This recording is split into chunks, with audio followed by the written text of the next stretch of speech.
Waktu saya melihat kabinet itu, bukan soal 109 orangnya itu, yang antara menteri dan wamen itu. Totalnya kan berapa? 109 orang. Yang saya menarik buat saya itu adalah struktur yang terbangun itu yang kemudian membuat itu jadi banyak itu. Makanya saya nggak tertarik ke 109 orangnya itu. Tapi struktur apa ini sebenarnya bangun? Waktu saya gambar dan lihat apa yang terlihat, itu labirin. Kalau labirin itu biasanya, nah ini Bang Sayuti di aspek spiritual itu bisa banyak jelaskan. Kalau orang yang niatnya baik, bersih, masuk ke labirin itu akan masuk ke titik pusat. Tapi kalau niatnya jelek, masuk ke labirin, dia tersesat. Bahkan keluar pun nggak bisa, padahal masuk bisa, tapi nggak bisa keluar. Itu kalau prasangka baik saya ke beliau, saya pernah berhubungan dengan beliau tuh beberapa kali ngobrol ya. Saya rasa nggak mungkin beliau mengkhianati bangsa ini, gitu ya. Jadi saya masih punya harapan besar menunggu reshuffle kabinet. Mudah-mudahan ada yang datang dari sini beberapa, dan mudah-mudahan mungkin paman saya masuk lagi, jangan-jangan. Nah kalau Pak Mahfud masuk mungkin agak beda gitu. Bang Said Didu misalnya masuk agak beda.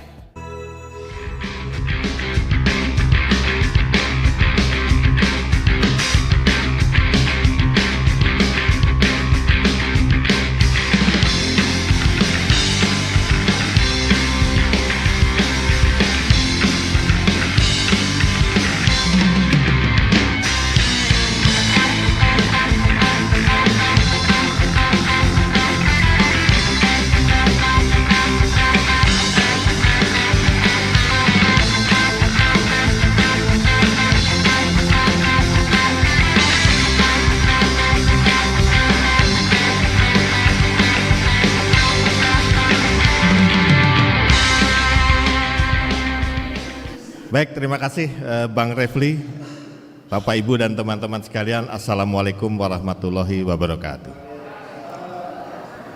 Saya senang bahwa temanya itu adalah ada apa Prabowo, bukan siapa sesungguhnya Prabowo gitu. Karena memang ini penting. Jadi kita tidak membicarakan personnya, tapi bagaimana menempatkan Prabowo dalam konteks dinamika global maupun regional dan nasional saat ini, karena ini semua berkaitan.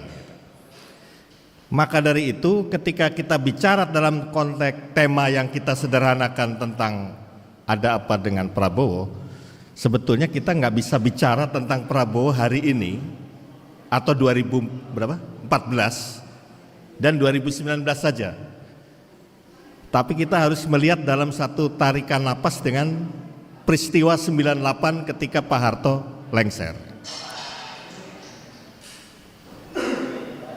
Kelemahan kita bukan hanya di masyarakat awam, tapi di masyarakat elit di berbagai lapisan sering menganggap enteng konstelasi global apa yang sedang berlangsung di luar, sehingga kita seringkali tidak menyadari adanya efek yang namanya disruption ya. Jadi disruption itu tidak dengan sengaja ingin melakukan perubahan drastis, tapi ada saat dia menciptakan kondisi ketika kemudian tanpa disadari itu ngefek gitu. Jadi gampangannya gini, kalau Anda sekarang ke Gambir, ke stasiun-stasiun terkemuka di berbagai kota, dulu kan kalau nggak calo, copet, begal gitu. Sekarang bersih gitu. Apa karena pemerintah serius membasmi itu? Tidak. Tapi itu efek disruption dari teknologi.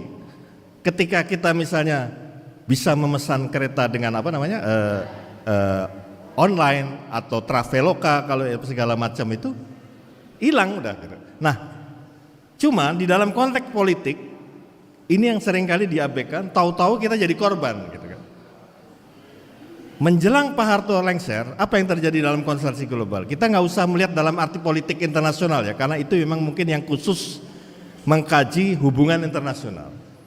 Tapi tren global kan nggak hanya politik, even pergeseran budaya, cara pandang yang sifatnya punya dampak sosiologis itu bisa berubah. Nah, apa yang terjadi di dalam konstelasi global antara naiknya Margaret Thatcher di akhir tahun 70-an di Inggris dengan Ronald Reagan di awal 80-an. Di antara tahun 72 ini ada yang perhatian, walaupun Anda ada yang di ekonomi, di bidang-bidang sosial ekonomi, tidak menganggap penting adanya suatu gerakan dari para lawyer, pengacara-pengacara, yang sebetulnya dia itu seakan-akan mewakili masyarakat sipil, tapi sedang mengkondisikan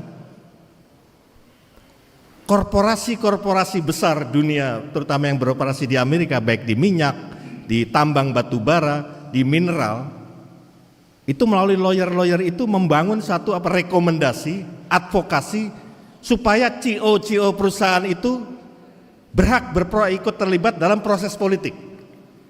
Nah itu kan orang nggak menganggap itu penting toh. Tapi apa yang sebenarnya implikasi kemudian lebih jauh? Korporasi-korporasi yang sejak zaman Roosevelt itu dipagari untuk tidak ikut cawe-cawe atau jangankan membuat undang-undang atau memaksakan produk undang-undang yang menguntungkan korporasi ya. Bahkan untuk kelompok penekan pun oleh Roosevelt kan dipagari betul. Karena banyak elemen-elemen kiri di era itu kayak Paul Frebis dan sebagainya itu menjadi penasihat-penasihat penting dari Roosevelt. Jadi korporasi, even Rockefeller pun agak terbendung di situ pengaruhnya. Nah, tapi di era Reagan dan Thatcher itu ada titik balik sebetulnya. Yang sudah dipupuk oleh para lawyer itu tahun 72 membentuk kondisi di mana lahir peraturan-peraturan baru, undang-undang baru yang intinya itu korporasi itu yang tadinya dipagerin, dilokalisasi, dilepaskan, termasuk ke politik gitu. Nah, itu yang kemudian titik puncaknya itu adalah naiknya Thatcher akhir 70-an dan Reagan 80-an. Loh, apa hubungannya sama negara kita yang pada waktu itu masih di era Pak Harto? Nah, Pak Harto pun tidak ngeh betapa gerak-gerak IMF, Bank Dunia yang terkait dengan Washington Consensus, menekan Pak Harto untuk privatisasi BUMN, ya kan? Menekan Pak Harto mencabut subsidi-subsidi pro rakyat seperti kesehatan, pendidikan dan pelayanan sosial. Harus dicabut. Privatisasi BUMN dan yang paling parah liberalisasi sektor keuangan dan perbankan. Itu hanya dilihat sebagai simptom nafsu dari negara besar untuk mendikte. Padahal di balik itu ada satu larva yang lebih kuat tekanannya, itu korporasi itu berpolitik sekarang. Nah, karena korporasi berpolitik, dia bukan hanya bisa mendesakkan perubahan undang-undang yang tadinya pro rakyat jadi pro konglomerasi atau korporasi, tapi dia juga bisa menciptakan mekanisme pengkaderan agen-agen yang mewakili kepentingan korporasi itu atau VOC gaya baru itu. Nah, inilah tragedi dan ironi ketika Pak Harto lengser. Yang seharusnya itu momentum rekonstruksi nasional justru jadi pintu pembuka arus globalisasi yang sebetulnya di balik itu adalah imperialisme dan kolonialisme ekonomi masuk gitu. Nah, jadi mekanisme yang terbangun dalam sistem politik pasca reformasi harus merekrut kader-kader yang sesuai dengan skema ini, skema global ini. Kapitalisme berbasis korporasi multinasional, gampangannya gitulah. Di minyak, di perbankan, di tambang batu bara. Anda tahu, begitu Pak Harto lengser, Habibie naik, dibentuk BPPN, betul tidak? Dan apa yang terjadi di BPPN? Hanya 2 bank asing yang menjoki skema itu, Citibank Amerika, Standard Chartered Bank Inggris, cuman 2 itu. Tapi di situ melibatkan perusahaan-perusahaan korporasi itu tumplek di dalam kepentingan itu melalui pintu masuk yang namanya BPPN itu. Soal pilot, apa itu kan teknis ekonomi, tapi intinya penguasaan. Nah, tapi itu kan waktu itu belum ada pemilu yang pertama ya. Masih era transisi. Nah, begitu pemilu pertama, itu cilakanya justru konsolidasi dari bagaimana visi misi korporasi dan strategi itu jadi jabaran sistem, yaitu apa? Undang-undang. Jadi kalau kemudian kembali ke Undang-Undang Dasar 2002 atau amandemen 4 kali itu produk sistem yang suitable atau cocok dengan skim itu. Nah, yang kita luput dari perhatian itu konfigurasi yang terbangun di DPR maupun di eksekutif juga itu. Gitu. Nah, untuk latar belakang cukup sekian sampai di situ. Sekarang langsung lompat ke Prabowo. Pidato Pak Prabowo di DPR, di MPR ya, buat saya surprise. Pertama, bicara beliau tentang perlunya swasembada energi dan pangan.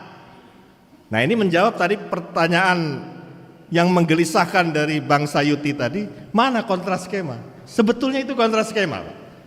Yang jadi persoalan, nah ini, kalau kembali ke tema ada apa dengan Prabowo, harusnya pertanyaan yang lebih penting, jabaran dari ini apa? Konfigurasi dan formasi politik apa yang dibangun Prabowo pasca dari pidato itu? Baik kabinet, formasi di MPR DPR, dan di dalam jalur-jalur yang kemudian kita lihat baikannya di kabinet dan sebagainya. Nah, merah putih tiba-tiba jadi abu-abu. Ini yang jadi masalah. Kalau saya lihat di dalam konfigurasi dan formasi yang terbangun di dalam kabinet itu. Waktu saya melihat kabinet itu, bukan soal 109 orangnya itu, yang antara menteri dan wamen itu ya. Totalnya kan berapa? 109 orang. Yang saya menarik buat saya itu adalah struktur yang terbangun itu yang kemudian membuat itu jadi banyak itu. Makanya saya nggak tertarik ke 109 orangnya itu. Tapi struktur apa ini sebenarnya bangun? Waktu saya gambar dan lihat apa yang terlihat? Itu labirin. Kalau labirin itu biasanya, nah ini Bang Sayuti di aspek spiritual bisa banyak jelaskan. Kalau orang yang niatnya baik, bersih, masuk ke labirin itu akan masuk ke titik pusat. Tapi kalau niatnya jelek, masuk ke labirin, dia tersesat, bahkan keluar pun nggak bisa. Padahal masuk bisa, tapi nggak bisa keluar. Nah, ini jadi pertanyaan, gagasan Prabowo itu apa sebetulnya? Ketika membentuk penstrukturan di kabinet yang berakibat 109 orang itu. Jadi saya nggak mau tertarik dengan isu yang berkembang, wah kabinet gemuk, kabinet gemoy, nggak penting gitu. Yang jadi penting strukturisasi itu apa gagasannya gitu. Karena ini akan menjawab konfigurasi tadi. Sebab tanpa konfigurasi dan formasi politik yang suitable dengan pidato di MPR itu akan jadi retorika dari apa yang disampaikan oleh Pak Prabowo. Nah, tapi spirit kita saya nangkap dan saya mengapresiasi bahwa prinsip dasarnya kan ini self kritik dan berharap Prabowo mau berbuat yang terbaik kan gitu. Nah, karena itu saya akan kembali kepada persoalan karena mengawalinya dengan soal konstelasi global. Maka juga saya ingin mengakhiri dengan manuver Prabowo terkait perkembangan global sekarang ini. Sebetulnya menarik. Sebelum beliau dilantik, coba apa yang perhatikan secara jeli, baca media aja, koran online berita. Dia nggak ke arah negara-negara barat, tapi ke Cina dan Rusia. Walaupun ada beberapa kayak Korsel, Jepang itu, tapi intinya kan dua itu. Yang kedua, begitu dilantik, Menteri Luar Negeri Sugiono dikirim kemana? Kasan. Apa yang terjadi di Kasan? Itu pertemuan BRICS. Blok ekonomi perdagangan yang ide dasarnya adalah walaupun awalnya itu ide Putin dan Jinping, tapi intinya adalah ingin membuat satu, kalaupun ini pertarungan hegemonik, ini hegemoni alternatif gitu. Di luar yang skim Barat dan Amerika yang pada dasarnya ini pemain-pemain lama atau aktor-aktor lama. Kalau Bung Karno bilang the old established forces, kekuatan-kekuatan lama yang sebetulnya udah lapuk gitu. Nah, ini inti dari BRICS walaupun Rusia, Cina, sebetulnya ini kan global south. Konfigurasi negara-negara selatan negara berkembang yang aspirasinya jelas bertabrakan dengan skim yang saya gambarkan di awal tadi, kapitalisme global berbasis korporasi. Nah, ini yang menarik itu dan mengajukan keanggotaan aktif full member dari anggota BRICS. Ini satu langkah yang sebetulnya yang menarik di sini bukan langkah ke BRICS-nya itu. Ada pemikiran penting di sini. Pertama, kalaupun di Indonesia, dan ini Bu Prabowo kan berkali-kali menekankan ya, kita tidak boleh terseret ke dalam pusaran pertarungan konflik global antara, ya maksudnya Amerika Cina dalam arti yang sederhana. Tapi apa yang mau dikatakan di situ? Berarti perekatnya apa? Global South, negara berkembang. Nah, apakah Prabowo mau memainkan peran di situ? Itu yang kita lihat. Tapi yang jelas faktanya adalah di Peru, di saat Prabowo sudah sekarang ada di Cina hari ini, itu adalah KTT G20. Di Indonesia memang mantan tuan rumah tahun kemarin. Kedua, di Brasil, konferensi APEC. Ini satu konstelasi yang menarik. Di saat Indo-Pasifik dibangun sekarang ini, tujuan Barat kan memecah belah negara-negara Asia Pasifik yang 24 negara anggota Forum Ekonomi Asia Pasifik itu. Nah, apakah Prabowo bermain di situ? Ini juga menarik untuk kita cermati. Tapi saya mau nutup pandangan singkat saya ini adalah memang jalan Prabowo masih cukup terjal. Tapi intinya yang kita perlu pertajam di sini, kalau memang konsisten dengan ada apa ini, mana konfigurasi dan formasi politik yang kau bangun pasca pidato DPR MPR itu. Sebab pada intinya Prabowo akan diuji oleh sejarah oleh 3 hal. Visi misinya, dan itu pasti kebangsaan dong secara nasional, strategi nasionalnya, baru rancang bangun sistemnya. Nah, memang ini masih terlalu awal karena ini baru belum 100 hari ya. Tapi kan nanti akan kelihatan, termasuk apakah ada undang-undang yang harus direvisi atau malah undang-undang baru. Nah, itu yang harus perhatikan. Jadi supaya tidak lagi semata-mata buang-buang energi atau menguras energi ke soal fufu-fafa semata. Assalamualaikum warahmatullahi wabarakatuh. Assalamualaikum warahmatullahi wabarakatuh. Saya kaget ya, masuk ke ruangan ini saya kira sudah anti Pak Prabowo semua gitu. Ternyata hatinya masih Prabowo semua. Saya karena orang IT, saya mungkin sedikit mewakili Pak Menteri Roy Suryo karena tadi kan tidak membawakan soal IT ya. Saya kebetulan satu tim di banyak hal dengan Pak Roy Suryo, saya panggilnya Mas Menteri ya. Beliau ini kan salah satu menteri termuda di masanya, jadi saya panggil Mas Menteri sampai hari ini. Mudah-mudahan segera jadi menteri ya, nanti reshuffle ya. Nah, ini di ruangan ini saya rasa banyak yang pantas jadi menteri. Dari yang tadi awal, yang pembicara awal, termasuk Bang Refli, Pak Said Didu gitu ya. Saya rasa di top of mind Pak Prabowo tuh ada nama-nama ini gitu. Cuma kondisi saat ini mungkin masih sulit gitu. Ya, doa. Ya, kita ngirim sebanyak-banyaknya gitu ya. Ada tadi, sudah pulang. Prinsipnya gini, kita pernah punya Menteri Kominfo kemarin, ternyata kasus ya. Semuanya berkasus ternyata gitu. Tapi saya bisa membayangkan posisi Pak Prabowo itu bagaimana menyeimbangkan. Dari sudut IT, ibarat saya punya laptop itu sudah banyak virusnya. Ketika mau install antivirus saja sudah susah. Pernah ya ada yang laptopnya kemasukan virus, pernah ya? Itu ada trojan kadang ketika kita online ada yang menawarkan install aplikasi, katanya di dalam laptop kita ada virus, sehingga kita harus mendownload itu gitu. Nah, Pak Prabowo itu ibaratnya sekarang bekerja dalam laptop yang sudah banyak virusnya, dan aplikasi-aplikasi yang dijalankan di situ nggak sesuai dengan spek gitu, nggak sesuai dengan spek. Sekarang gini, mungkin ada yang punya iPhone, ada yang punya Android ya. Kalau aplikasi APK itu cocoknya kan di Android, diinstal di iPhone nggak cocok. Nah, apa yang disebut di iPhone itu kan iOS, kalau di Android itu yang di Samsung dan lain-lain itu Android ya.